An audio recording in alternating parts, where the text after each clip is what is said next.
Assalamualaikum warahmatullahi wabarakatuh. Alhamdulillah, wassalatu wassalamu ala rasulillah wa ala alihi wa sahbihi wa mawala. Kita buka Quran surat Ali Imran ayat 94. A'udzu billahi minasy syaithanir rajim. A'udzu billahi minasy syaithanir rajim. Faman iftara 'ala Allahil kadhiba min ba'di dzalika fa ulaika humul zalimun. Faman iftara 'ala Allahil kadhiba min ba'di dzalika fa ulaika humul zalimun. Faman maka barang siapa iftara mengada-adakan 'ala Allahi atas Allah al-kadhiba kedustaan min ba'di setelah dzalika demikian itu faulaika maka mereka itu mereka al-zalimun orang-orang yang zalim.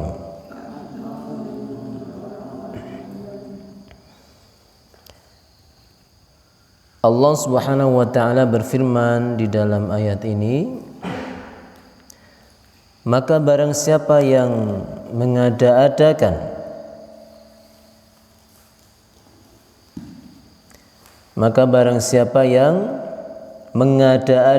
kedustaan, kebohongan terhadap Allah sesudah itu, maka merekalah orang-orang yang zalim. Setelah itu apa maksudnya? Tentu ayat ini menyambung ayat sebelumnya, ya. Jadi setelah Allah Subhanahu wa ta'ala menjelaskan semua keterangan-keterangan melalui lisan Rasulullah sallallahu alaihi wasallam yang disampaikan kepada orang-orang Yahudi tentang kebenaran isi Taurat, tentang jawaban dari pertanyaan-pertanyaan mereka, ya, dan tantangan Allah supaya mereka mendatangkan Taurat sementara mereka tidak mampu atau tidak mau. Maka Allah menyampaikan, setelah diterangkan semuanya kok masih mereka berdusta, mereka tidak mau menerima ajaran Rasulullah, maka mereka adalah orang-orang yang zalim. Ya. Jadi kedustaan apa yang dilakukan oleh orang-orang Yahudi, orang-orang kafir di sini? Tentu kedustaan orang Yahudi adalah, kita tahu mereka mengklaim bahwa Allah mensyariatkan hari Sabtu sebagai hari raya mereka. Ya. Mereka mengatakan bahwa Allah menyuruh mereka untuk menjadikan hari Sabtu sebagai hari raya. Padahal itu tidak ada. Tidak ada dalil Allah SWT merintahkan mereka untuk menyucikan hari Sabtu. Mereka juga membuat kedustaan yang diatasnamakan Allah, bahwa mereka harus berpegang dengan Taurat selamanya. dan tidak mau mengakui nabi pun setelah Musa. Tidak mau mengakui nabi selain dari Bani Israel.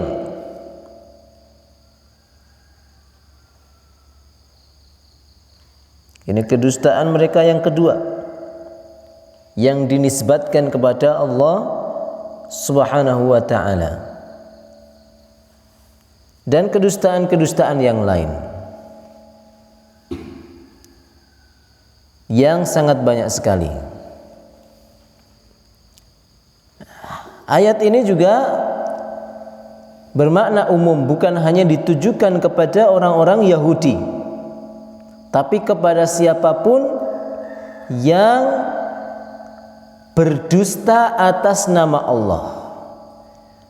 Al-iftira 'ala Allah, sebuah dosa yang sangat besar di dalam agama kita,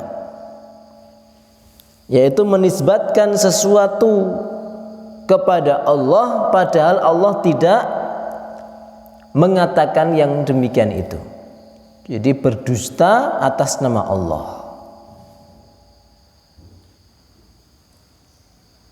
Dalam Quran surat Yunus ayat 69 Allah berfirman, "Qul innal ladzina yaftaruna 'alallahil kadhiba la yuflihun." Katakanlah hai Muhammad, sesungguhnya orang-orang yang mengadakan kedustaan atas Allah, maka mereka tidak beruntung. Mata'un fid dunya, thumma ilaina marji'uhum, thumma nudhiquhumul 'adzab asyadid bima kanu yakfurun. Mereka hanya mendapatkan kesenangan sementara di dunia, kemudian kepada kamilah mereka kembali, kemudian kami rasakan kepada mereka siksa yang berat disebabkan kekafiran mereka.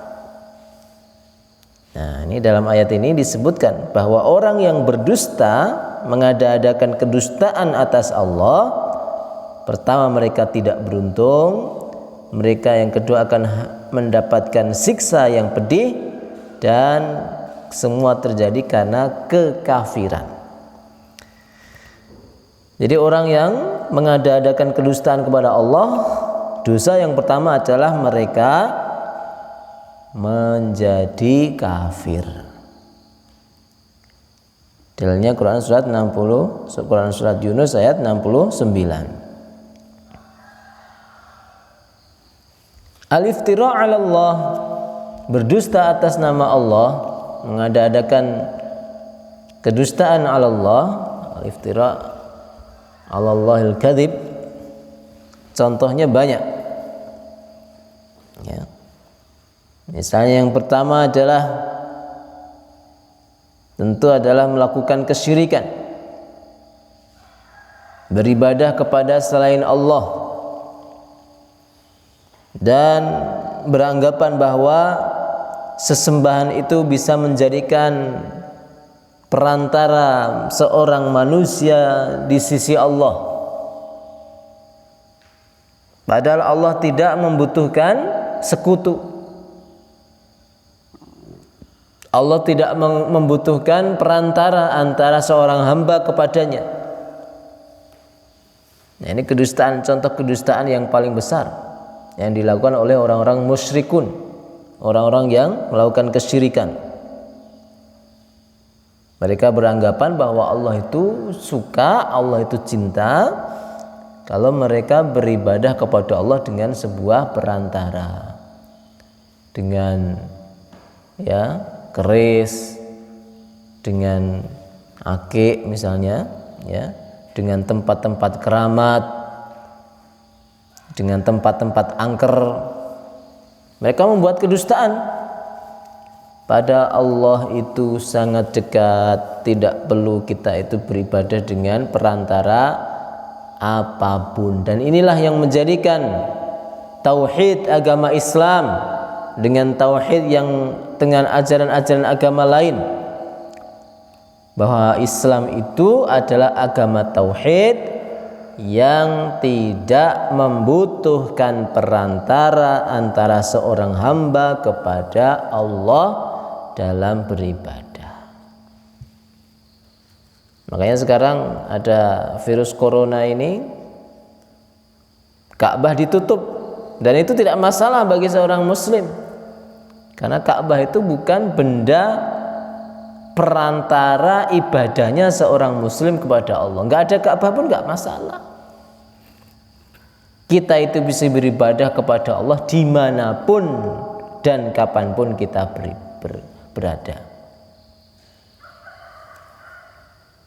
Banyak kaum muslimin sekarang tidak bisa ke masjid, karena di masjid rawan tertular virus corona. Nggak masalah, karena beribadah itu tanpa perantara masjid pun bisa, seandainya tidak memungkinkan ke masjid. Ya, ini pelajaran besar di masa sekarang ini. Berbeda dengan agama lain, mereka selalu membuat perantara tatkala mereka beribadah kepada Tuhannya. Mereka membuat patung, mereka membuat salib, mereka membuat tempat ibadah yang khusus, ya, mereka membuat arca-arca ketika mereka mau mendekatkan diri kepada Tuhannya. Kita nggak perlu ada arca-arca, nggak perlu ada benda-benda, karena kita bertauhid. Nah, orang yang menganggap ini, maka mereka berdusta atas nama Allah. Contoh yang lain, yang kedua, seseorang mengaku menerima wahyu dari Allah. Ya, ini akhir-akhir zaman ini banyak para nabi-nabi palsu, ya, hanya melalui mimpi kemudian mereka mengaku mendapatkan wahyu, padahal itu dari setan. Setan yang mengaku-ngaku malaikat, membisik-bisikkan kepada dia supaya orang ini sesat. Kemudian dia ngomong kepada orang lain, "Oh, saya dapat wahyu." Nah, ini mengada-adakan kedustaan atas nama Allah. Contoh yang ketiga, menganggap bahwa Allah memiliki anak. Allah itu lam yalid walam yulad walam yakul lahu kufuwan ahad. Enggak punya anak Allah. Enggak diperanakkan dan juga enggak punya anak. Kedustaan yang besar, makanya Allah SWT itu membenci kekafiran. Karena orang-orang kafir itu mereka berdusta atas nama Allah. Kalau berdusta atas nama sesama hamba, ya dosa. Tapi betapa besar dosanya seseorang yang mereka berdusta atas nama Allah.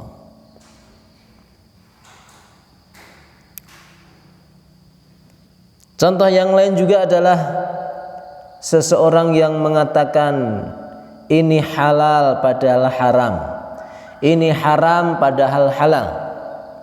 Ini juga mengada-adakan kedustaan atas nama Allah. Contoh yang keempat,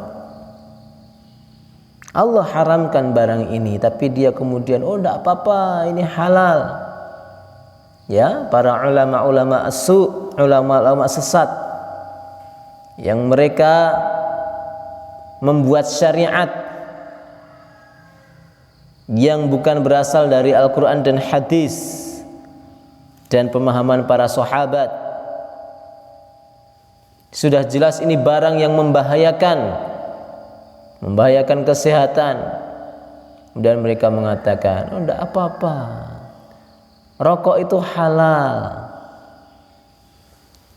Al-iftira' 'ala Allahil kadhib, berdusta atas nama Allah, ya, mengada-adakan kedustaan atas nama Allah. Dalam Al-Quran sudah disebutkan, wa harrama 'alaikumul khaba'ith, Allah haramkan yang buruk-buruk atas kalian, yang haram, yang buruk-buruk, yang membahayakan itu sudah haram semuanya, jenis apapun. Ini orang sudah diberitahu bahwa barang, contohnya rokok ya misalnya, itu membahayakan, tetap saja dikatakan halal. Itu dosanya besar sekali di akhirat.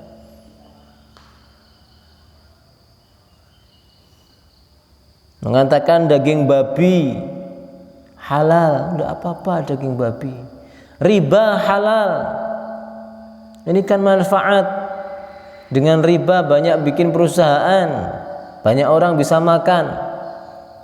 Kalau sekedar orang itu bisa makan, banyak perusahaan, ya Abu Jahal, Abu Lahab pun demikian juga. Fir'aun pun seperti itu. Kalau hanya sekedar memberikan kemanfaatan duniawi. Fir'aun itu berapa itu anak buahnya? Jutaan mungkin. Qarun, orang kaya tentu pegawainya banyak sekali, tapi Allah tenggelamkan mereka. Allah azab mereka. Jadi bukan ukuran ya ketika suatu pekerjaan itu memberikan manfaat ke banyak orang, bisa memberi makan ke banyak orang, maka otomatis pekerjaan itu menjadi pekerjaan yang halal. Belum tentu. Seperti akad riba, ini haram ya haram. Contoh yang kelima, orang yang melakukan kebid'ahan. Bid'ah, mengada-adakan sesuatu di dalam agama ini padahal tidak ada syariatnya. Allah tidak mengatakan itu, Allah tidak menyuruh itu, tapi orang ini melakukan kebid'ahan dan diatasnamakan agama, seakan-akan Allah yang menyampaikan, seakan-akan Allah yang menyuruh. Inilah kenapa betapa besar dosanya bid'ah. Iyyakum wa muhdatsatil umur. Berhati-hatilah kalian pada perkara-perkara yang baru di dalam agama.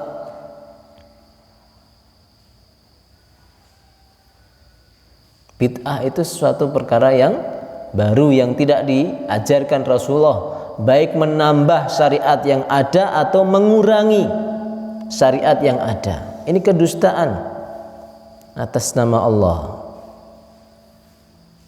Makanya orang-orang yang berbuat bid'ah itu kenapa dosanya besar sekali? Karena mereka merasa melakukan kebenaran padahal kesesatan. Mereka merusak inti kemurnian agama ini. Agama ini harus murni sejak di bawah Rasulullah sampai hari kiamat nanti. Ya. Jadi tidak boleh agama ini dikurangi, ditambah, direnovasi, diinovasi, disesuaikan dengan zamannya. Enggak, dia harus agama ini seperti apa yang diajarkan Rasulullah. Sementara tentang masalah keduniaan, maka berbuat bid'ah dalam tanda petik bid'ah ya, berbuat yang baru dalam masalah keduniaan boleh. Seperti Ustaz pakai mic ini, pakai alat perekam ini sehingga banyak orang bisa mendengar. Antum masjidnya pakai keramik, zaman dulu hanya pakai pasir. Ini kan masalah keduniaan, sarana, wasilah. Maka ini boleh, malah justru didorong, semakin orang beribadah semakin nyaman, itu semakin baik. Adanya baju ya yang bagus, yang nyaman, bahannya itu boleh. Tapi kalau masalah agama nggak boleh direnovasi. Sholat subuh kita ya dari dulu sampai sekarang ya kayak gitu, 2 rakaat. Nggak perlu ditambah jadi 3, nggak perlu dikurangi jadi 1. Ini gara-gara para santri ngantuk, sholat subuh pagi hari ini 1 rakaat aja, nggak bisa.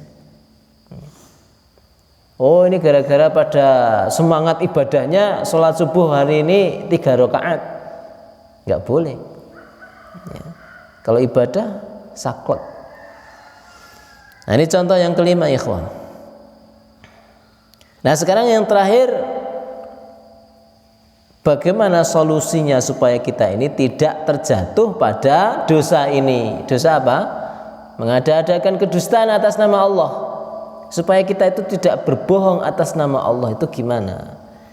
Solusinya yang tentu yang pertama adalah belajar ilmu agama. Orang itu berdusta kan karena bodoh, nggak ngerti ilmu, keminter. Belajar. Makanya amanah agama ini di pundak-pundak kalian semua. Kalau kalian tidak belajar serius, terus agama ini nanti diwariskan kepada siapa? Makanya para thalibul ilmi itu kegiatannya harus berbeda dengan umumnya orang. Karena amanahnya besar. Nah, ini ada beberapa kekurangan para orang tua. Mereka memasukkan anak-anaknya yang cerdas ke sekolah-sekolah umum yang hanya berkutat masalah duniawi. Sementara anak-anaknya yang bodoh-bodoh dimasukkan pesantren. Sampai ada beberapa orang tua ngancam kalau anaknya nakal, kalau kamu nanti nakal tak masukkan pesantren. Akhirnya apa? Akhirnya yang mendapatkan amanah agama yang mahal ini anak-anak yang bodoh-bodoh. Sehingga keluarlah para ulama-ulama yang sesat, memahami agama ini setengah-setengah. Pengajian tidur, ngafal Quran cuma nggak nambah-nambah, ya, anak-anak bodoh. Seharusnya apa? Dibalik, anak-anak yang pinter masukkan pesantren, anak-anak sing rodo-rodo nggak pinter ya ilmu duniawi nggak apa-apa. Ya, hanya ngitung-ngitung matematika, hanya ya, hitung-hitungan ini, udah masalah duniawi, nggak harus cerdas. Tapi para santri itu harusnya dipilih orang-orang yang cerdas, orang-orang yang bisa membuka hikmah-hikmah di dalam Al-Quran dan hadis. Anak-anak yang semangat, yang tidak malas, tidak ngantuan, ya, supaya agama ini tersampaikan dengan benar seperti yang diajarkan Rasulullah. Solusi yang kedua, jangan pengen tenar, jangan suka pengen terkenal. Penyakit orang itu mengada-adakan kedustaan pada Allah adalah apa? Pengen terkenal, pengen disebut sebagai tokoh yang berpengaruh, ya, sehingga dia kemudian kebanyakan ngomong. Agama ini dipakai untuk mainan, candaan, gurauan, ya. Pengajiannya semuanya isinya banyolan, isinya hanya gurau-gurauan. Agama kok nggak gurau? Kalau mau jadi pelawak ya jadi pelawak, tapi jangan memakai ayat-ayat Allah. Apa Rasulullah itu cerita kepada para sahabat? Ya, apa ketika kita membaca Al-Quran ini dengan ketawa-ketawa? Kita membaca Al-Quran, ada orang baca Al-Quran sambil ketawa-ketawa, stres dia, ya, stres dia. Ini, ya, agama itu kan berasal dari Al-Quran, ya, ceramah-ceramah itu kan intisari dari Al-Quran dan hadis. Lah sumbernya saja tidak menyuruh kita untuk banyak ketawa. Kenapa kok keterangannya banyak ketawa? Lah ini masalah ini. Jangan-jangan orang ini pengen terkenal saja. Dan memang seperti itu umumnya. Orang-orang yang terkenal itu yang biasanya banyak gurau, banyak ketawa, jamaahnya ya kayak nanggap lawaan, ya, mahal biasanya itu. Tapi kalau kajian tafsir kayak gini kok kita ketawa-ketawa, wah bahaya, ikhwan. Sesekali ya untuk tasliyah, untuk selingan bolehlah. Ya, karena Rasulullah kadang-kala juga membuat humor. Tapi kalau terus-terusan itu yang bermasalah. Agama ini adalah ajaran yang sangat suci, bukan bahan untuk candaan. Solusi yang ketiga, ikhwah, kalau kita ditanya oleh orang dan kita tidak tahu, maka cukup katakan Allahu a'lam. Jangan kita itu memaksakan diri untuk menjawab semua pertanyaan ya tentang masalah agama tentu ya. Padahal kita belum mampu ilmunya. Kalau memang nggak tahu ucapkan wallahu a'lam. Mohon maaf Pak, saya nggak tahu hukumnya. Dan itu bukan sesuatu yang buruk. Ya, para ulama pun mereka banyak ditanya oleh jamaah, banyak ditanya oleh umat. Sementara mereka tidak tahu, mereka mengucapkan apa? Wallahu a'lam. Kalau memang nggak tahu, nggak usah memaksakan kemudian berdusta atas nama Allah. Salah-salah malah kita berdusta atas nama Allah Subhanahu wa taala. Wal iyadu billah.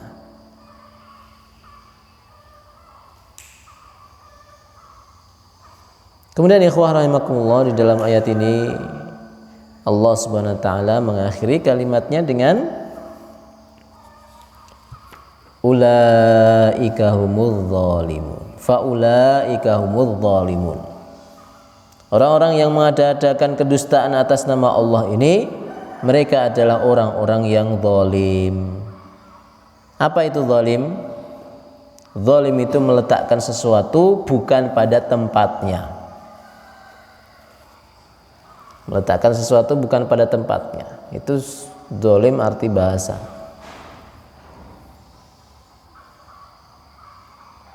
Dalam sebuah hadis Rasulullah bersabda, ittaqul zulma fa innal zulma zulumatun yaumal qiyamah.